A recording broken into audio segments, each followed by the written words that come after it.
దేవుని ఘనమైన నామమునకు మహిమ ఘనత ప్రభావములు కలుగునుగాక. వీక్షిస్తున్న మీ అందరికీ కూడా మన ప్రభువైన యేసుక్రీస్తు నామములో శుభవందనాలు తెలియజేస్తున్నాను. ఈరోజు మన దేవుని వాగ్దానం తిమోతికి రాసిన మొదటి పత్రిక 3వ అధ్యాయం 16వ వచనం. ఆయన శరీరుడిగా ప్రత్యక్షమై రక్షకుడని జనములలో ప్రకటించబడెను. ప్రియమైనటువంటి దేవుని సంగమా, అపోస్తలుడైన పౌలు తిమోతిని సంఘం విషయంలో బలపరచాలని చెప్తూ, అంత్యదినములలో దుర్బోధకులు అనేకమైన వారు వస్తారు, జనములు అనేకులు దుర్బోధ వైపు తిరుగుతారు, అలాగే స్వస్థతల వైపు వాటి వైపు పరిగెత్తుతూ ఉంటారు. కాబట్టి యేసు ప్రభు ఈ లోకానికి ఎలా వచ్చాడో, ఎలా జీవించాడో వారికి ఈ విధంగా బోధించని ఆయనను హెచ్చరిక చేస్తున్నాడు. చూడండి, ఆయన శరీరధారిగా వచ్చాడు, ఆత్మలో నీతిపరుడుగా ఉన్నాడు, రక్షకుడని ప్రజలలో ప్రచురపరచబడ్డాడు. కాబట్టి ఆయనను అంగీకరించినటువంటి వారు, ఆయనను వెంబడిస్తున్నటువంటి వారు ఈ విధంగా జీవించాలి అని వారికి బోధిస్తూ ఉన్నాడు.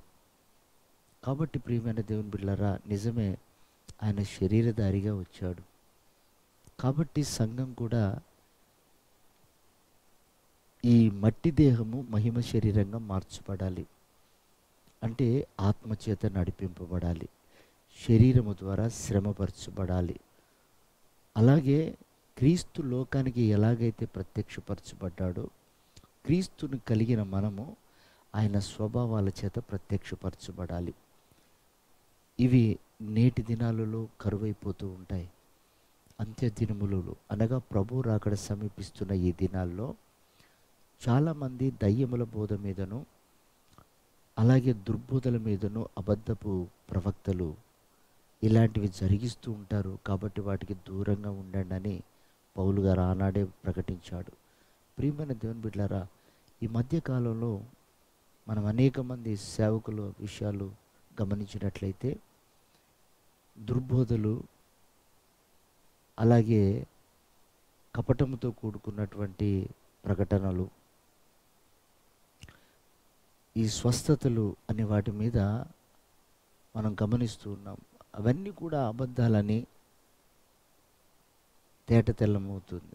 కాబట్టి ఈ చివరి దినాల్లో కేవలము ప్రభు ఏ విధంగానైతే ప్రత్యక్షమయ్యాడో, ఏ విధంగానైతే ఆరోహణమయ్యాడో, ఏ విధంగానైతే జీవించాడో ఆ మాదిరిని అనుసరించి ఆయన రాకడకు మనం సిద్ధపడదాం.